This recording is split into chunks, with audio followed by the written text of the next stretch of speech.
Merci. Bonjour à tous et merci d'être présents pour ce FIC Talk du CRU 2026 du FIC.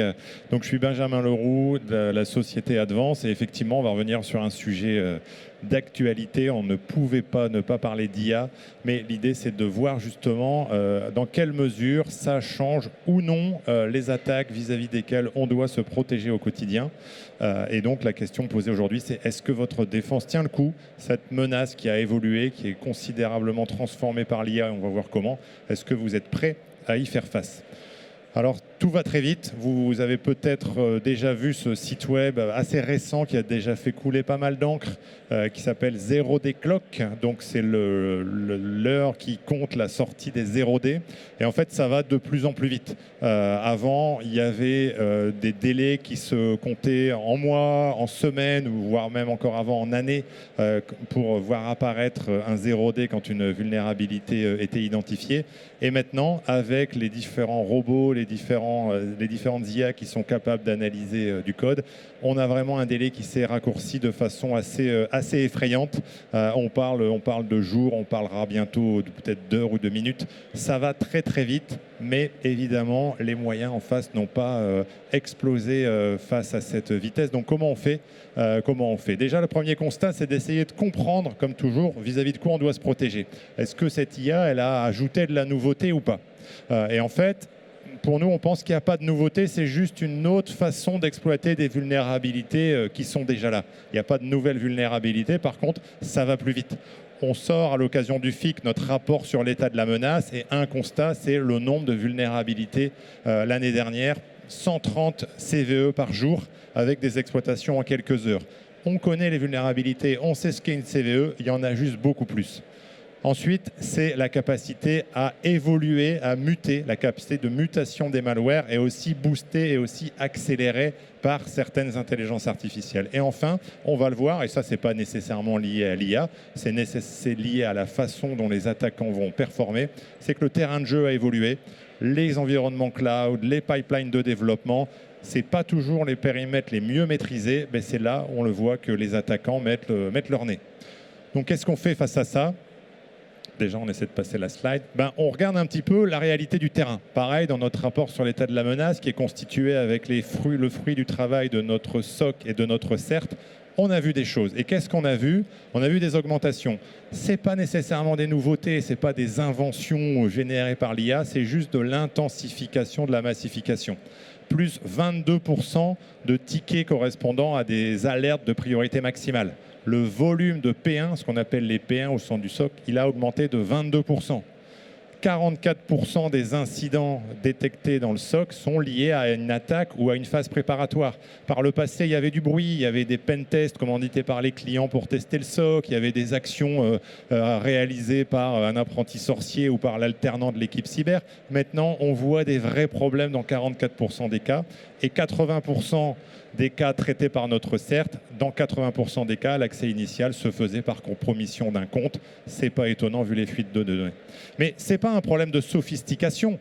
Voler un identifiant, exploiter une vulnérabilité, ce n'est pas nouveau. C'est tout simplement un problème de volume et de vitesse. Comment on fait pour faire face à cette augmentation, à ce petit tsunami? Voilà, la question à se poser, c'est est-ce que la défense, est-ce que votre SOC, votre capacité de détection et de réponse est prête? Est-ce qu'elle est taillée pour faire face à cette évolution de la menace ou est-ce qu'elle a été plutôt conçue pour la menace d'hier ou la menace d'avant-hier? Donc là, on va partager 3 angles morts qui sont pour nous des éléments assez structurants pour justement répondre à la question du début. Est-ce qu'on est prêt pour faire face à une menace boostée par l'IA? Le premier sujet, c'est les périmètres qu'on protège. Historiquement, tout le monde a plus ou moins mis un EDR. Il y a eu un bon boulot du marketing de l'industrie cyber. L'EDR s'est vite imposé comme un incontournable. Et pour cause, ça marche bien.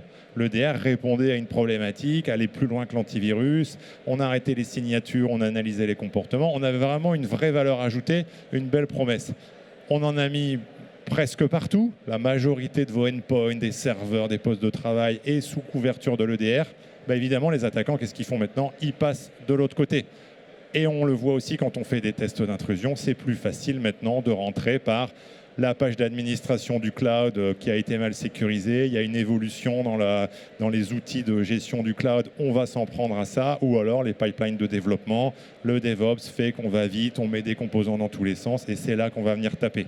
Et ça, très souvent, ce n'est pas dans le périmètre de supervision du SOC. On a mis le DR, peut-être qu'on regarde le NDR, ces environnements, ils sont souvent un petit peu délaissés. Et c'est là que vous pouvez gagner de la valeur ajoutée pour augmenter la couverture de votre protection. Autre sujet, c'est justement la capacité de détecter les mouvements latéraux et de détecter ce qui est rentré par une porte un petit peu légitime. Il n'y a pas de signature, il n'y a rien qui clignote, on pense qu'on peut dormir tranquille et pourtant, en coulisses, il se passe un truc un petit peu méchant. L'exemple classique, accès initial avec un compte légitime qui a été volé après le énième dump de données. Il y en a tous les jours malheureusement, des fuites de données massives. L'année dernière, on en a parlé dans les journaux en permanence et il est probable qu'on continue d'en parler. Très souvent, dans ces bases de données qui promènent, il y a encore des comptes qui peuvent marcher chez vous. Ok, c'est le login mot de passe du compte free, du compte je ne sais quoi de la personne. En fait, c'est le même mot de passe que chez vous, parce qu'on sait bien que la sensibilisation a ses limites. La personne rentre chez vous, tranquillement, et qu'est-ce qu'elle fait quelques jours après? Petit déplacement latéral de l'attaquant, et ça, on ne le voit pas, et ensuite, c'est accès aux données qui ont de la valeur, exfiltration, et le tour est joué. Qu'est-ce qu'on fait pour ça? Eh bien, il faut capter les mouvements latéraux. Donc là, c'est le NDR, c'est l'analyse du réseau. Il y a des solutions, encore une fois. Il faut juste vérifier que la défense en place est bien adaptée à cette évolution de la menace, qui est encore une fois pas extraordinaire, qui n'est pas nouvelle, il faut juste l'intégrer dans le périmètre de votre protection. Et l'autre point aussi, c'est, pour revenir sur les vulnérabilités, c'est cette fameuse vitesse d'exploitation du nombre indécent de vulnérabilités qui ont été publiées l'année dernière, et il est très probable que ça continue de croître.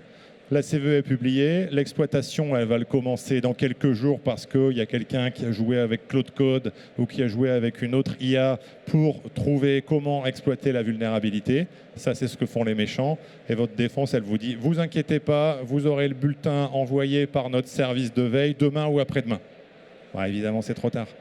Il faut avoir l'information le plus vite possible, et cette dimension de la CTI, donc le renseignement sur la menace, Cyber Threat Intelligence, il faut vraiment l'intégrer le plus tôt possible dans les mécanismes de détection et de réponse. Et c'est ce qu'on fait au sein du SOC Advance. On a donc un SOC managé qui est opéré pour plusieurs centaines de clients. On a un CERT, dont une des activités est la CTI, et on a mis en place les dispositifs techniques pour intégrer nativement le plus tôt possible des informations de la CTI dans les opérations réalisées par le SOC. Ce n'est pas deux choses différentes qui ne se parlent pas. J'ai une alerte, la CTI regarde les vulnérabilités, puis à un moment, ils vont peut-être se partager l'information. C'est quelque chose qui est nativement intégré pour que l'information elle arrive le plus vite possible et que l'alerte elle soit pertinente, elle soit alimentée par tous les signaux extérieurs et évidemment contextualisée pour dire cette alerte-là qui vient de cette nouvelle vulnérabilité, elle touche un asset particulièrement critique, donc là, oui, il faut vraiment la traiter en priorité,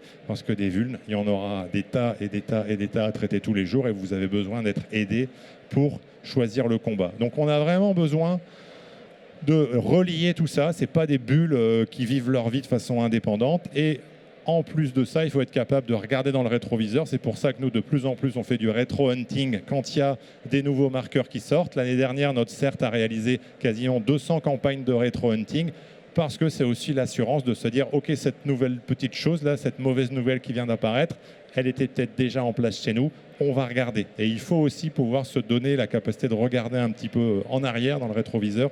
Et c'est en ça où le rétro-hunting est aussi un incontournable maintenant. Et en fait, le constat de tout ça, c'est que ce n'est pas une question d'outils. Il n'y a pas la solution, le nouveau logiciel. Il faut des logiciels, il faut des technologies de sécurité. On en intègre dans le SOC, on en intègre chez les clients et le marché est comme ça et on en a besoin. Mais on voit qu'on est plutôt sur ça va plus vite, ça s'intensifie, ça se globalise. Il y en a de plus en plus, mais ce n'est pas nécessairement nouveau. Donc ce n'est pas une histoire de technologie, de solutions qu'on doit acheter, dépiler, rempiler. C'est vraiment une histoire de modèle. Et pour nous, il y a 3 éléments clés. Il y a 3 piliers clés pour mettre à jour, on va dire, sa défense et qu'elle aille dans le bon sens. Évidemment, le premier, c'est prioriser. Il y a trop de choses, on ne pourra pas tout traiter. On ne pourra pas traiter tous les CVE qui sortent par jour. On ne pourra pas traiter tous les périmètres de l'organisation parce qu'il y a des nouvelles applis, parce qu'il y a des rapprochements, on fait des fusions, on ouvre des filiales, etc., etc. Il va falloir traiter par le risque pour définir des priorités. Ça fait 20 ans qu'il faut faire de la qu'on dit qu'il faut faire de la cyber par le risque. On le redit cette année, mais c'est encore plus important. On ne pourra pas tout sauver. Il faut choisir les priorités. Le deuxième point, c'est étendre l'extension du périmètre de couverture de votre cyberdéfense. Oui, l'EDR, c'est plus discutable, c'est une évidence, les endpoints, on ne peut pas faire sans. Mais on doit vraiment aller plus loin. Après, la trajectoire, qu'est-ce qu'on met après l'EDR ? Chaque organisation, en fonction de sa maturité, de son appétence, de son budget, de son paysage technologique, choisira est-ce que je pars sur des outils dédiés au cloud ? Est-ce que je pars sur le réseau ? Est-ce que je pars sur les environnements industriels avec des sons de réseau qui parlent des protocoles OT ? Est-ce que je regarde plutôt l'identité ? Alors, dans un monde idéal, il faudrait tout mettre. On sait bien que les budgets ont des contraintes encore plus en ce moment, donc il faut une vraie trajectoire pour étendre le SOC après l'EDR, mais c'est aussi une condition sine qua non parce que la menace s'est déplacée. Dans le rapport sur la menace qui est disponible sur notre stand, on explique aussi que dans les tests d'intrusion, maintenant, nos pentesters, nos red teamers, ils passent plus par les mêmes chemins qu'avant. Parce que oui, l'AD, malgré tout, à force d'en parler, il est un peu plus durci qu'avant. Par contre, on va passer par des clouds, par des pipelines de développement, et c'est là qu'il faut étendre la supervision. Et puis l'intégration. On a des SOC, des VOC, de la CTI, tout ça, ce n'est pas des mondes séparés, ce n'est pas des univers disjoints qui ne se parlent pas. Il faut intégrer, mais il faut intégrer dans une logique de performance, d'efficacité, de rapidité, parce qu'on a besoin d'aller vite. On le voit, cette menace, elle va extrêmement vite, et donc il faut intégrer. Encore une fois, la CTI, c'est un bon exemple de quelque chose qui doit être intégré le plus tôt possible avec des technologies qui vont bien, parce que toutes les technologies d'analyse des logs et des événements ne le permettront pas. Donc ça aussi, c'est des sujets extrêmement importants. Les briques sont là. La bonne nouvelle, c'est qu'il y a des choses, il y a des solutions. On n'est pas coincé, on ne va pas trembler ou on n'est pas mis à l'arrêt par cette menace boostée à l'IA. Encore une fois, il y a des cas d'attaques extrêmement complexes pour des acteurs étatiques qui vont faire des malwares en auto-mutation boostés à l'IA. Oui, mais encore heureux, on n'est pas tous exposés à ces attaques étatiques. Pour la majorité des cas, l'IA a juste accéléré ou renforcé certaines choses qu'on connaissait déjà. Hop là. Petit problème technique sur la slide de conclusion, mais on va gérer ça. Hop, merci beaucoup. Du coup, la petite saturation du prompteur. Donc voilà, pour finir, est-ce que vous pensez qu'à la lumière de tout ça, votre défense est prête ? Si vous pensez que oui, je suis ravi pour vous et vous pourrez continuer sereinement votre parcours cyber. Et si vous avez un doute, vous pouvez venir nous en parler. On n'est pas très loin, à côté du pavillon Hauts-de-France sur le stand C3. Et bien sûr, on a encore 1 ou 2 minutes pour prendre des questions. Donc n'hésitez pas. Merci beaucoup.